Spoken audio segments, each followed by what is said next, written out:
हाँ जी, तो बात करेंगे आज रेप्लिकेशन ऑफ डीएनए, ये ना क्या होता है रेप्लिकेशन ऑफ डीएनए, है ना। तो रेप्लिकेशन का मतलब होता है कॉपी करना, है ना, किसी का कॉपी बना देना, है ना। और किसका कॉपी बनाना है यहाँ पे, डीएनए का। तो एक डीएनए से उसका कॉपी बनाएंगे, तो एक डीएनए से 2 डीएनए बना देना, है ना। तो formation of 2 DNA from 1 DNA, एक डीएनए का बिल्कुल एग्जैक्ट कॉपी बना देना तो 2 डीएनए मिल जाएंगे ना। तो कॉपी कर देना किसकी, डीएनए की, इसको बोलते हैं रेप्लिकेशन ऑफ डीएनए, है ना। तो देखो जैसे कि पहला वाला क्रोमोसोम क्या दिया है, डीएनए दिया है ना, एक डीएनए दिया है ना? ये पेरेंटल डीएनए, इसको बोलते हैं पेरेंटल डीएनए। इस डीएनए से क्या हुआ, इस दोनों डीएनए, ये जो स्ट्रैंड है डीएनए के 2 स्ट्रैंड, इन दोनों को क्या कर लिया, अलग कर लिया, है ना। इन दोनों को अलग करके एक को यहां रख दिया और एक को यहां रख दिया, है ना। और फिर जो ये वाला स्ट्रैंड है इसके ऊपर लिखा हुआ है यहाँ पर, अब जब इसको अलग करेंगे तो कुछ ऐसा दिखेगा ये, है ना। देखो ऐसे दिखेगा, एक स्टैंड कुछ ऐसा दिखेगा, है ना। इसके ऊपर कुछ लिखा होता है, A T T C G G C C T, कुछ भी लिखा होता है ना, ऐसे करके सीक्वेंसिंग होती है ना, इस तरह की सीक्वेंसिंग होती है। तो क्या होगा, कुछ एंजाइम्स होते हैं, जैसे कि हम पढ़ेंगे अभी इस बारे में, है ना। तो वो एंजाइम्स क्या करेंगे, वो इसको देख के, जैसे यहां पर ए है तो ए के सामने आ जाएगा टी, है ना। कॉम्प्लीमेंट्री होते हैं ना, जैसे मैंने आपको डीएनए का स्ट्रक्चर बताया होगा, है ना। तो डीएनए के स्ट्रक्चर में मैंने आपको बताया था कॉम्प्लीमेंट्री स्ट्रक्चर होते हैं ना। तो ए के सामने आ जाएगा टी, टी के सामने आ जाएगा ए, फिर टी के सामने आ जाएगा ए, फिर सी के सामने क्या आ जाएगा जी, जी के सामने सी, सी के सामने जी, सी के सामने जी, इसके सामने ए, है ना। तो ये क्या बन रहा है, एक नया डीएनए बनेगा। एक स्ट्रैंड से पूरा डीएनए बन रहा है, एक स्ट्रैंड से पूरा डीएनए बन रहा है। यहाँ पर कितने स्ट्रैंड थे, यहाँ पर 2 स्ट्रैंड थे, तो 2 स्ट्रैंड से कितने डीएनए बनेंगे, 2 डीएनए बनेंगे ना। तो इनको बोल सकते हो आप डॉटर डीएनए, ठीक है, बन गया दोनों डॉटर डीएनए। अच्छा, इसी स्ट्रैंड को अलग किया था ना, इस स्ट्रैंड को, इस डीएनए को अलग करा था, एक स्ट्रैंड यहाँ पर आया था, एक स्ट्रैंड यहाँ पर आया था। यानी कि जो ये वाला डीएनए है और ये वाला डीएनए है, इसमें एक स्ट्रैंड तो पुराना वाला है ना, इसका वाला है ना। इसमें भी क्या है, एक स्ट्रैंड इसका वाला है, ये वाला, है ना। ये वाला स्ट्रैंड किसका है, ये तो पुराना वाला ही है ना।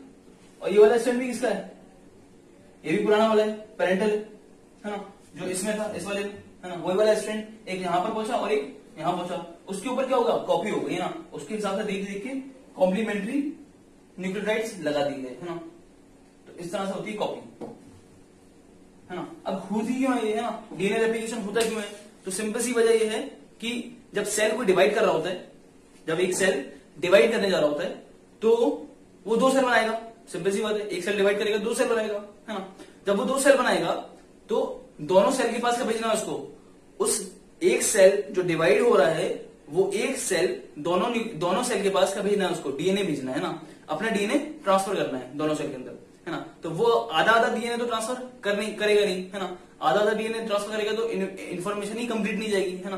तो कंप्लीट इन्फॉर्मेशन ट्रांसफर करने के लिए क्या करेंगे, डीएनए को डबल कर देंगे, जिसकी वजह से 2 डीएनए बन जाएंगे, और फिर एक डीएनए और एक डीएनए बराबरी से बांट दिया जाएगा डॉटर सेल में, है ना। तो जो सेल बनेंगे 2 नए, उनके पास बराबर डीएनए होगा जो पेरेंट के पास था, है ना। तो ये मकसद है रेप्लिकेशन करने का, कि भैया रेप्लिकेशन कर लिया जाए ताकि डिवीजन ऑफ सेल हो सके आसानी से, है ना।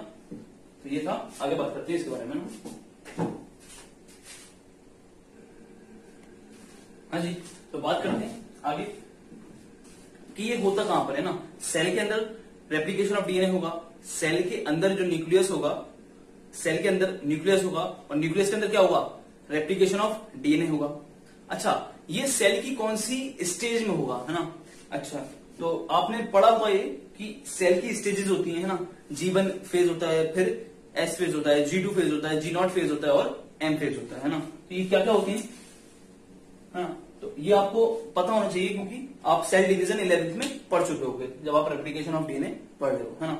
तो कई सारे फेजेस होते हैं इस तरह के, है ना। एक को बोलते हैं G1 फेज, एक बोलते हैं S फेज, एक को बोलते हैं G2 फेज, है ना। और एक होता है छोटा सा, थोड़ा ज्यादा बड़ा हो गया, S फेज बड़ा होता है अच्छा खासा, है ना। G2 फेज, और फिर ऐसे करके होता है, ये होता है M फेज, है ना, M फेज, है ना। M फेज को बोलते हैं डिवीजन फेज, है ना।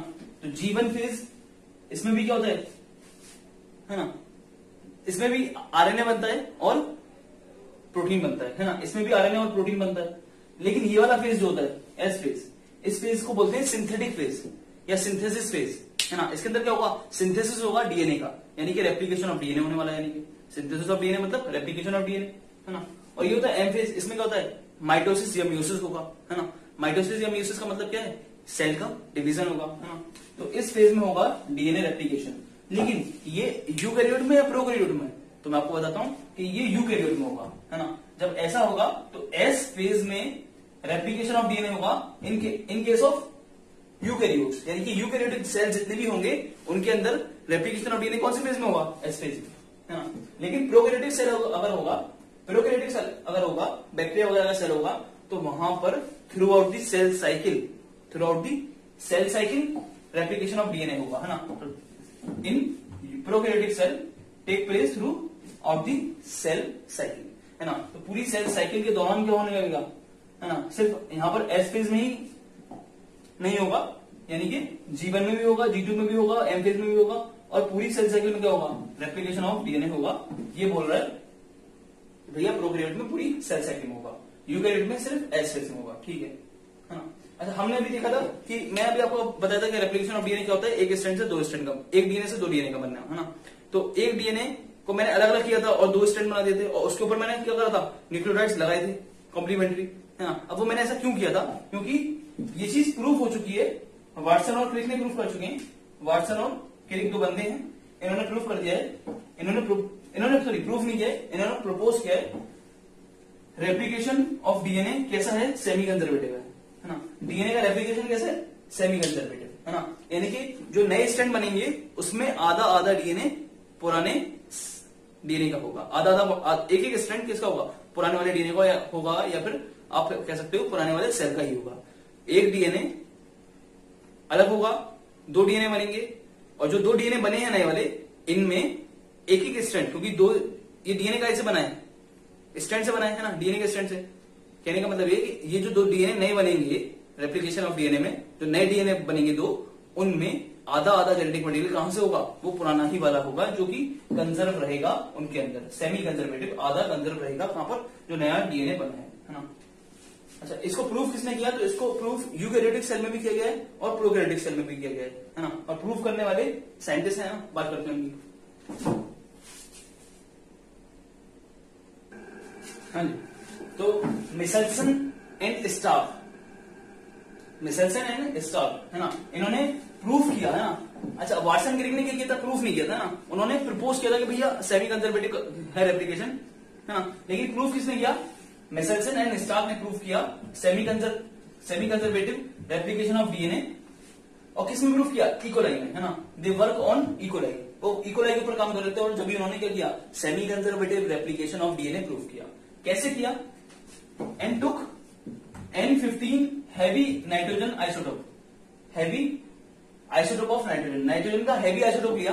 नाइट्रोजन कितना होता है, नाइट्रोजन होता है 14, नाइट्रोजन का एटॉमिक मास क्या होता है ना, N2 का होता है 14, सॉरी नाइट्रोजन का मास कितना होता है ना, 14 होता है ना, N14 होता है, और एटॉमिक नंबर होता है 7 और मास होता है 14। लेकिन उन्होंने क्या लिया, N15 लिया, और इससे प्रूफ कर दिया कि भैया सेमी कंजर्वेटिव रेप्लिकेशन है ना। कैसे किया होगा उन्होंने, बात करेंगे ना। तो सोर्स ऑफ नाइट्रोजन क्या रखा इन्होंने, सोर्स नाइट्रोजन का क्या रखा, ये रखा, है ना, NH4Cl। यहाँ पर N क्या था, N14 वाला नहीं था, N15 वाला था, है ना। यानी कि वहां पर जो N होगा वो 15 वाला रखा इन्होंने इस वाले केमिकल में। अब ये केमिकल कैसे इस्तेमाल किया, और फिर कैसे इन्होंने प्रूफ किया कि इकोलाई में जो क्या हो रहा है, जो रेप्लिकेशन हो रहा है वो सेमी कंजर्वेटिव है। अच्छा, इकोलाई मतलब यानी कि इन्होंने किस में प्रूफ किया है, इकोलाई मतलब बैक्टीरिया, यानी कि इन्होंने प्रूफ किया है किसमें, प्रोकैरियोट्स में, है ना। तो प्रूफ सेमी कंजर्वेटिव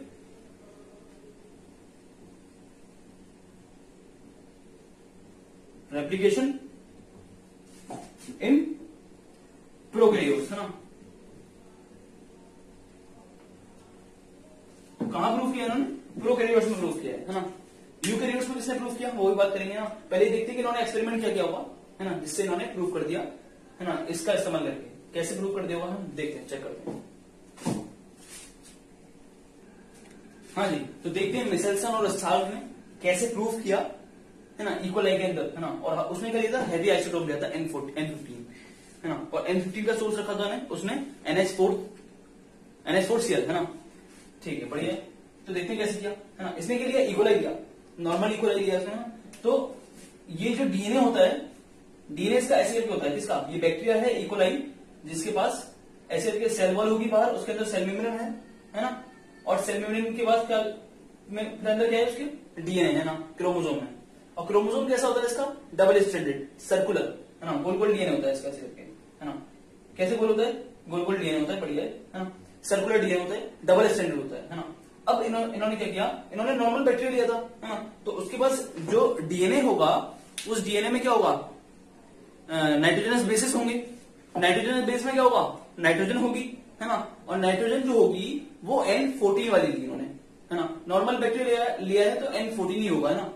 तो ये भी क्या था, दोनों स्ट्रैंड कैसे थे, N14 वाले, दोनों स्ट्रैंड N14 वाले, ठीक है ना। फिर इन्होंने क्या करा है, इसको, ये बैक्टीरिया अपने आप क्या करेगा, डिवाइड करेगा, है ना। जब ये बैक्टीरिया डिवाइड कर रहा था तो इस बैक्टीरिया को कहां रखा गया, एक मीडियम में रखा गया।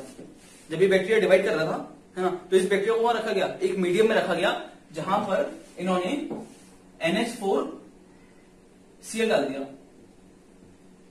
है ना। मीडियम क्या था, मीडियम में ये था NH4Cl, और NH4Cl में N क्या था, N15 था, समझ रहे, है ना, समझ रहे आप। तो NH4Cl लिया और NH4Cl में N रखा, और N के पास क्या था, N15, यानी कि ये आइसोटोप कैसा था, ये हैवी आइसोटोप था नाइट्रोजन का, है ना। ये वाला मीडियम रखा। जब ये डिवाइड करेगा तो एक डीएनए से दो डीएनए बनाएगा, है ना। तो ये जितना भी इसका डीएनए है, इसको डबल करना चाहेगा, है ना। जब इसको डबल करेगा तो इसको नाइट्रोजन की जरूरत पड़ेगी, है ना। तो नाइट्रोजन कहां से लेगा, वो एटमॉस्फेयर से। कौन, बैक्टीरिया, बैक्टीरिया नाइट्रोजन कहां से लेगा, एटमॉस्फेयर से। जब ये एटमॉस्फेयर से नाइट्रोजन ले रहा होगा तो ये कौन सा नाइट्रोजन ले लेगा, ये वाला नाइट्रोजन ले लेगा, जो कौन सा है, हैवी आइसोटोप, जो हमने खुद से रखा गया है ना, चालाकी से, है ना, चालाकी कर रहे हैं इसके साथ, है ना। तो इसने ये वाला नाइट्रोजन ले लिया और अपना डीएनए बना दिया। तो इसने कैसे बनाया होगा, इसने अपने दोनों स्ट्रैंड अलग कर दिए होंगे, इसने अपने, है ना, इधर बना के दिखाता हूं आपको, है ना। इसने दोनों अपने स्ट्रैंड अलग कर दिए होंगे, ये वाला एक स्ट्रैंड और ये इसका दूसरा स्ट्रैंड, है ना। इसने अपने दोनों स्ट्रैंड अलग कर दिए, है ना।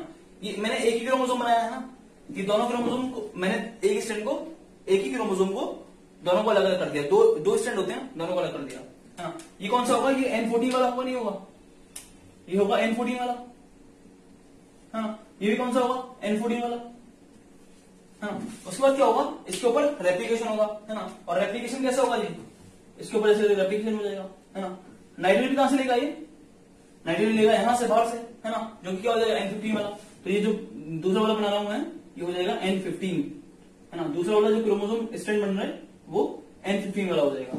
तो इसने क्या देखा कि जो बाद में जो सेल बने हैं उसमें इसके पास भी क्या है, N15 वाला क्रोमोसोम है और N14 वाला भी है, इसके पास भी N15 वाला है और N14 वाला भी है ना।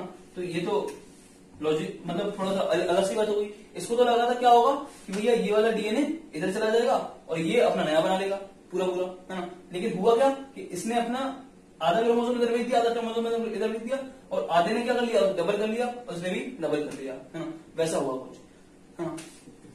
तो N14 भी है यहाँ पर और 15 भी है, वैसे यहाँ पर 14 भी है और 15 भी है ना, दोनों मिले, है ना। उसके बाद क्या किया इसने, अच्छा इसने ये चेक कैसे किया कि N14 है N15 है, देख के तो पता चलेगा नहीं कि N14 है N15 है ना, वो बताऊंगा मैं कैसे किया, है ना। फिर इसने क्या किया, फिर दोबारा डिवाइड किया, है ना। और मीडियम अब क्या रखा, मीडियम अब भी क्या रखा, सेम रखा। कौन सा मीडियम रखा, NH4, सेम मीडियम रखा ये वाला, है ना, NH4Cl। यहाँ पर N क्या है, N15 है, N15, है ना, N15 है ना। इसने फिर डिवाइड किया तो क्या होगा, यहाँ पे आगे एक क्रोमोसोम, यहाँ पे आगे क्रोमोसोम, यहाँ पे क्रोमोसोम, यहाँ क्रोमोसोम, है ना। तो क्या होगा, ये अपना एक स्टैंड इधर दे देगा, एक स्टैंड इधर दे देगा, तो एक तो N14 आ जाएगा, इधर कितना आ जाएगा, 14 आ जाएगा, और इसके बाद 15 आ जाएगा, हाँ। अच्छा फिर क्या करेगा, फिर जब ये अपना रेप्लिकेशन करेगा, एक स्टैंड अपना रेप्लिकेशन करेगा तो नया डीएनए बनाएगा, और नया डीएनए बनाने के लिए उसको चाहिए क्या, नाइट्रोजन, और नाइट्रोजन कहां से लेगा, एटमॉस्फेयर से। तो क्या बनाएगा, एन, एटमॉस्फेयर से नहीं मीडियम से लेगा ना, मीडियम में रखा गया ना, तो N15 का बनाएगा, और ये भी क्या बनाएगा, N15 का बनाएगा, हाँ N15 का, है ना। वैसे ये यहाँ पे क्या हुआ, इस वाले ने अपना आधा आधा क्रोमोसोम इधर दे दिया, है ना, इस वाले ने अपना क्रोमोसोम को आधा इधर दे दिया, आधा इधर दे दिया। तो इसके पास था क्या, 14 और 15 था, एक 14 था एक 15 था। तो मान लो एक 15 यहाँ आ गया और 14 यहाँ आ गया, है ना। 14 क्या करेगा, नया बनाएगा, तो वो बाहर से नाइट्रोजन को लेगा, N15 बन जाएगा, और यहाँ पर भी N15 बन जाएगा। तो क्या देखने को मिल रहा है कि दो डीएनए तो कैसे बन गए, बिल्कुल N15 N15 वाले, है ना, N15 N15 N15 N15। इसके पास N14 N15 है और इसके पास N14 N15 है ना। तो ऐसा कुछ देखने को मिला।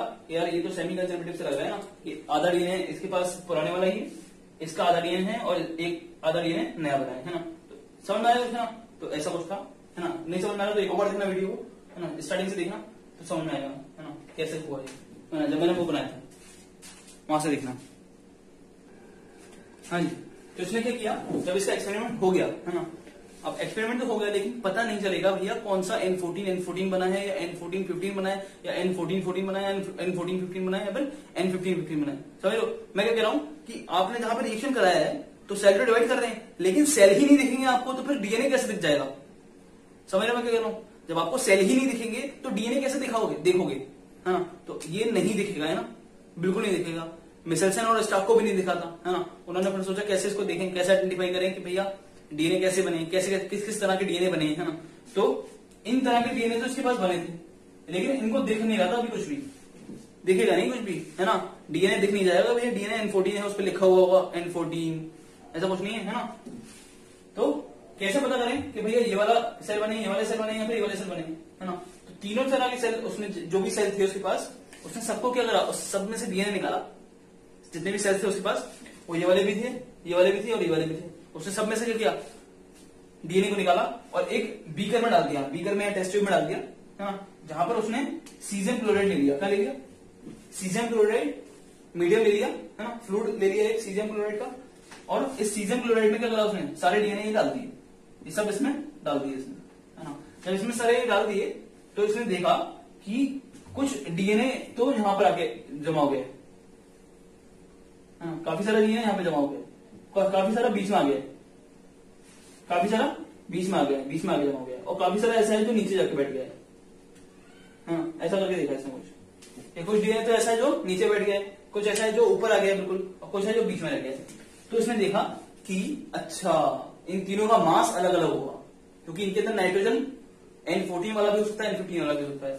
तो इसने बोला कि ये जो ऊपर वाला है वो N14 और N14 वाला है, समझ लो, और जो इसने देखा नीचे वाला है वो N15 और N15 वाला होगा, हाँ, कंक्लूजन। और उसने देखा बीच वाला जो है, यानी कि इसमें क्या होगा, बीच वाले में N14 भी होगा N15 भी होगा।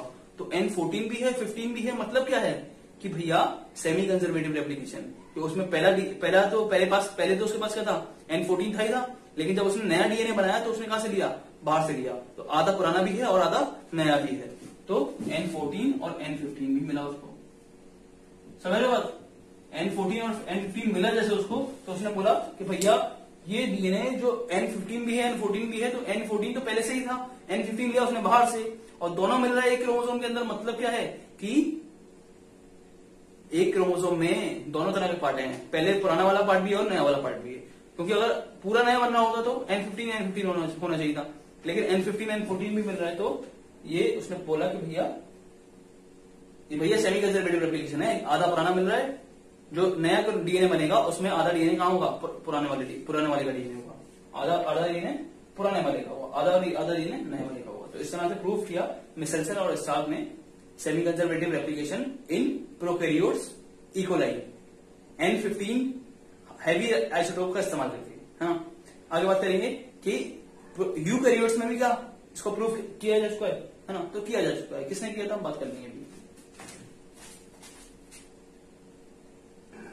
हाँ जी, तो देखें टेलर और कोलीग्स, ये दो साइंटिस्ट थे, है ना। इन्होंने 1958 में इन्होंने भी क्या किया, semi conservative replication of DNA proof किया।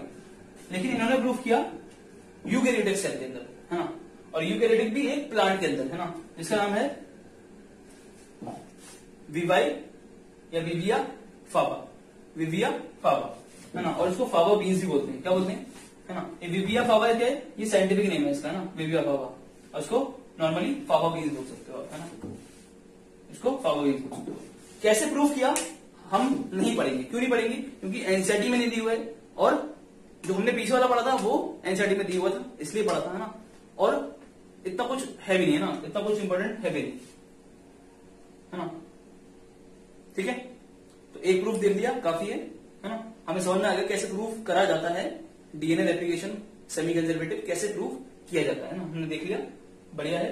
ये याद करना है ना, बस आपको ये याद रखना है ना। टेलर और कॉलिग्स ने भी क्या किया है, semi conservative replication of DNA proof किया है फावा बीन्स के अंदर, है ना, जो कि यूकैरियोटिक प्लांट्स एक्चुअली, है ना।